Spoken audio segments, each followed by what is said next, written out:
It is time for another professional match of StarCraft 2, and what I got for you today is a Zerg versus Protoss on Catalyst, but a lot of you tweeted at me saying that I really need to go ahead and cast this game because apparently it's sort of like a mix between like a pro game and then a viewer-submitted replay. And obviously the viewer games are usually a little crazy, so I am ready for something out of the ordinary. I have no clue what to expect. Regardless though, spawning here in the top left-hand corner of Catalyst and playing with the red Protoss probes. He's from South Korea, he's one of the most successful Protoss players, and he goes by the nickname of Parting. And his opponent spawning in the bottom right-hand corner of the map. He's from France, he's playing with the blue Zerg drones. We are currently looking in the main base of Stephano. So here we go. Now, I don't really know exactly what to expect. What I do know is that Protosses have been going for a lot of really aggressive builds lately.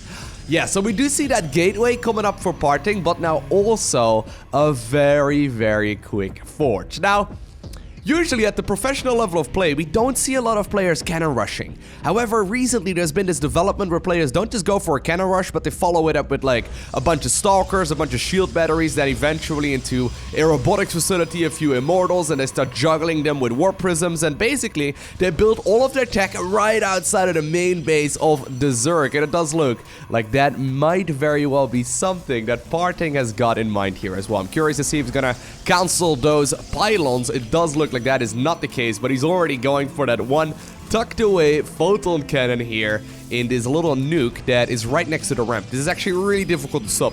Now here's the thing, right? Zerg kind of needs to either stop this before it starts dealing a massive amount of damage, or Zerg is forced to play this really awkward game where you never really know if you can go ahead and engage. Parting, putting up a gateway right now before the hatchery can finish. This is obviously to make sure that it goes up before the creep starts moving all over the place. Another clutch photon cannon there. This one is actually going to be pretty important to prevent units from leaving the ramp. Now, a couple of drones managed to go out on the map. That's actually a pretty critical move there. I didn't quite highlight that, but Stephano did sneak out 2 drones. I'm quite surprised he let the hatchery right here on the low ground finish. Maybe he plans on running some Zerglings across the map. Look at this, right? Zerg already playing super calculated.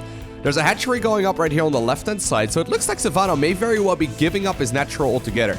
I don't really see exactly how he could follow this up with anything anyway, but the thing is, of course, once this hatchery falls, the crypt will start disappearing as well, and that means that Parting can easily follow this up with a lot more aggression. Stephano now putting up a creep tumor here rather than a queen inject, as well as a spine crawler in the main base.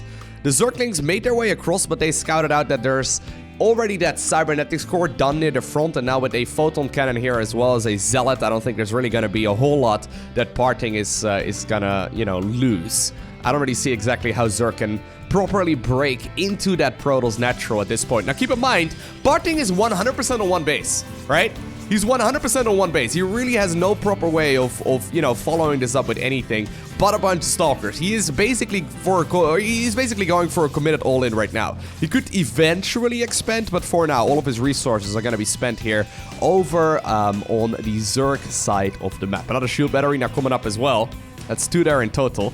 They can basically replenish the shields on these Stalkers for quite a little while as well. Hatchery right here on the left-hand side did finish up. This one is completely unscouted so far by Parting, so he doesn't know about this base. There's another hatch now also coming up here for Stephano, a little bit closer to home.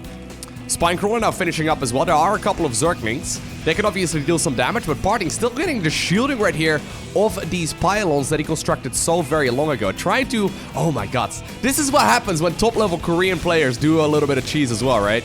He doesn't just, you know, go back and forth with the Stalkers. He lines it up to the point where the Spinecrawler isn't dealing any damage, right?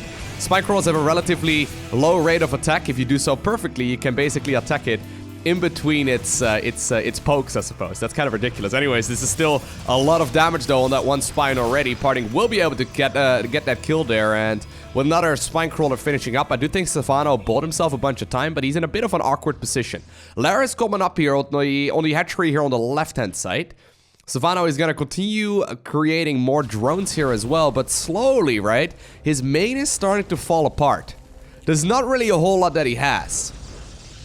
I think, considering the fact that he's already making tech on the left-hand side and no longer in his main, I think he might very well be planning to go for a evacuation of this eventually. I don't really see exactly how he could get out of here. Maybe he needs to go for like a Nidus Worm or something and try to get out of the way, or out of the way that way, but it's still pretty tricky. He is gonna go for another Spine Crawler here for the time being here too. A lot of shield batteries though, look at that. Parting is not gonna switch towards any kind of robotics play, but he can heal up the Stalkers from the low ground.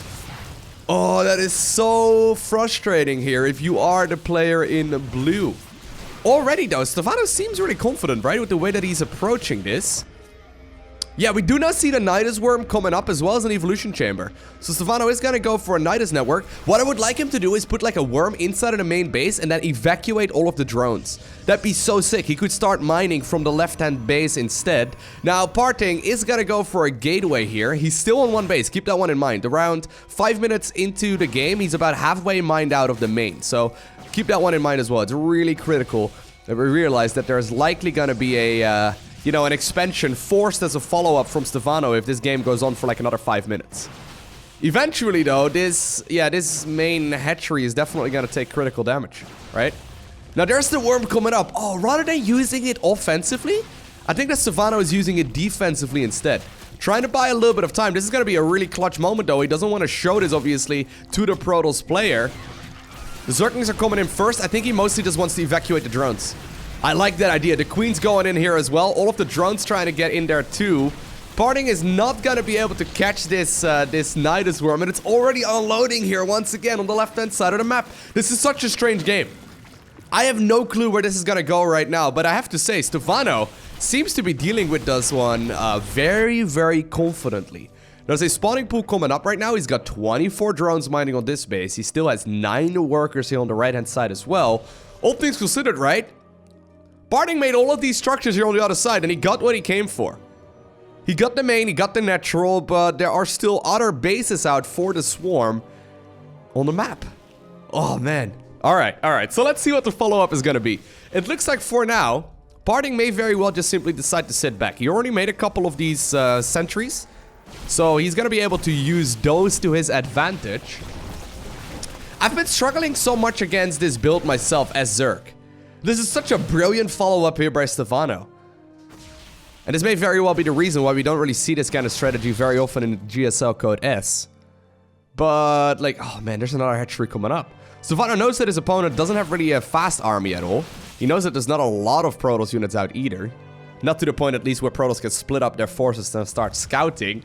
Here's the worm coming up in the main base, and this is just barely outside of that vision radius here of all of those Protoss structures. Stephano is likely, I think he's loading up the Zerglings. Yeah, there we go. He's gonna go for Zerglings. Now, the base in the top right-hand corner does get scouted, but here come the Lynx. They are unloading inside of the main base of the Protoss player. There is enough energy here for a mass recall. I do think that might very well be the thing that Parting is gonna do, although the other option, obviously, is for him to try and go for the Nexus here on the low ground and just simply hold the ramp with a couple of sentries while the rest of the Protoss army tries to finish the base race. Obviously, these Zerglings, though, they can just simply leave whenever they would like to. Once again, unloading out of that Nidus network. That's still a lot of Protoss, though. Parting still has the superior army. A couple of Queens helping out as well. But here are more Zerglings finishing up. The drones are pulled off the line as well. It's mostly the Stalkers that are left over right now. Queens are dealing with the last of the Zealots here near the northern end of this engagement. Drones just moving back here, just barely in the nick of time. That's 8 workers going down there in total.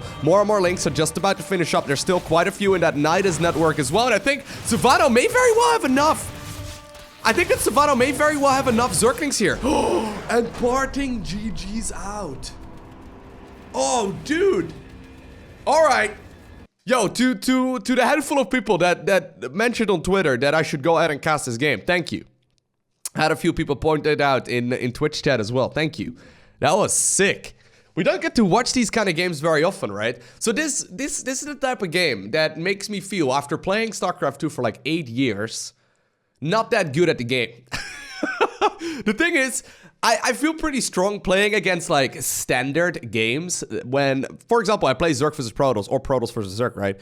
I'm pretty good when the Zerg player opens up with a standard 3-hatch, or if the Protoss player opens up with a standard Stargate into, like, a 5-minute third or whatever. I feel good in those standard games, but this is what sets the pro gamers apart from high-level players.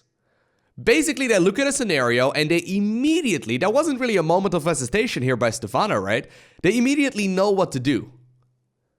And even though Parting continued that harassment for a very long time, he didn't even follow it up with Immortals or whatever, so he could have gone for an even more aggressive version. It's technically a little slower, obviously, as well. Stephano could have mined the main even more.